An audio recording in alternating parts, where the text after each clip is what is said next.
Bonjour, friends. Hello, friends. Or bonjour, ami. Hello, friends. Hola, amigos. Wheelhouse Traditions here. And this is that second Hand Ashford I introduced you all to in the previous video. And now I have the tension knob on, the tension brake. And this is a more modern Ashford Traditional, so it has two springs. So I have those placed on. I have placed my leader. This is attached to the bobbin that helps you get started. Orifice hook from the Ashford Maintenance Kit from Susan's Fiber Shop, as well as the tension knob. And I had to redo the hub earlier. I had to undo it, remove the pin, reglue the hub, clamp it, wait. It has improved immensely on its wobble from when it was originally acquired. And I have gone in and lubed all the joints. Now, typically, Ashford... Oh, and I also re-oiled it, put Skidmore's Restoration Cream on it. It was a little dry before. One application and this thing got to looking very pretty again. But Ashford has their spinning wheel oil that comes in their maintenance kits. And typically people use this to just place in the joints. But you'll see a little bit of white here because it hadn't been used for a while and it was making some noises because it hadn't been used for a while. And some people insist all spinning wheels make noise. Some will. Some will. I do have some that are just kind of noisy, chatty wheels because of their design. And a lot of people say, well, Ashford Traditionals just make noises. Sometimes yes, sometimes things have, wood has expanded and shrunk and kind of got out of place from how it was stored. But oftentimes these sounds can be remediated. So I went ahead, there was some noise here on the bearings, so whenever you have metal, wood, even with nylon, the white lithium grease sticks where you put it. So that's kind of nice when you need a little extra lubrication, especially here at the joints. I had a knocking. It's hard to find. I tightened the connection from the footman to the conrod and the treadle there. To make sure that wasn't any hardware that was just moving while in movement, but also put some lithium grease here at the corner so it would stick there better and work its way in there. And after treadling a few different times, it got a lot quieter. So it was knocking, and I'm tempted to call this one Miss Knock Knock. Because the other ones didn't knock knock quite the way she did. Little jokester there. So we are ready to do our comeback tour of spinning here with this Ashford Traditional. I'm now at the point where I'm confident that this wheel will be ready to use as a student wheel and spin again. So here we go.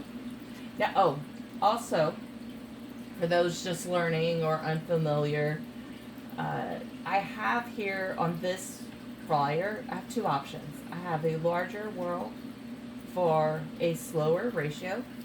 I'd recommend this to those who are beginning, and then if they feel like they need more, they can always drop down to the lower ratio, the lower whirl size ratio. I also have the brake here, which is like a fishing line, if you will, on the larger side of the bobbin versus the smaller. So this also will give me a slower revolution, which is something I'd recommend for a beginner with just a medium staple length type fiber. But after a while, if a person feels like they need more or less, they could switch to the smaller ratios and test those out. Smaller ratio here would give you a faster take up, so you'll have less twist time. A smaller ratio here will give you faster revolutions of a flyer, which will then give you more twist. And then you can mess with those and see how you need them to go. The tension's already been adjusted so that we have enough tension here in the drive band for a proper spin. But I may have to adjust it once I actually start spinning with fiber. So let's have a look. I'm going to start off in a Z twist, so imagine yourself writing the letter Z here on the wheel. So you're going to give it a push. Still a slight knock to it, but it's really not bad. The twist is coming up. Again, I have this on a slower whirl size, so I could just kind of take my time as one would need as a beginner student. The take-up is going just swimmingly well. I ended up using red Coriadel fiber from R.H. Lindsay, so it would kind of show up better. Let me move my hand closer, make sure I'm in frame, and you guys can see me drafting from the source fiber.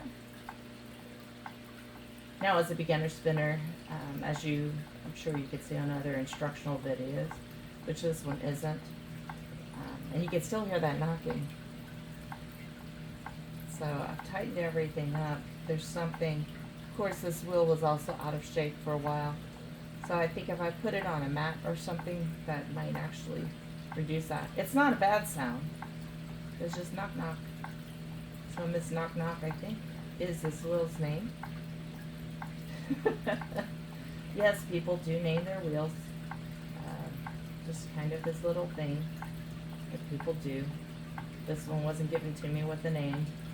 So, there you go. It spins. It qualifies as a good solid wheel for students despite the knock knock. I may explore a little bit more, figure out it's from the bottom. The knock knock is from the bottom somewhere. And it was knocked around a little bit. But see, there's a slight wobble here. But despite the slight wobble, which let me get more into frame, it's not throwing the drive band. It's just like, it was worse before. Tightening everything up, looping everything up, reconditioning the wood. All that improved the wobble that was there. So it wasn't game over, for sure.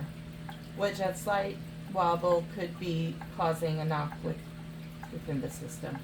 If something's just slightly off balance. But it's not wild or crazy. Not at all. So I could put this down on like a yoga mat material, and it just may help stabilize. There you go. So this is a wheel repaired by yours truly. So that second, Hand Ashford can spin again. And so my begin to spin on the spinning wheel students should be able to enjoy it. Miss Knock Knock, folks. There you go. Working and ready to serve once again.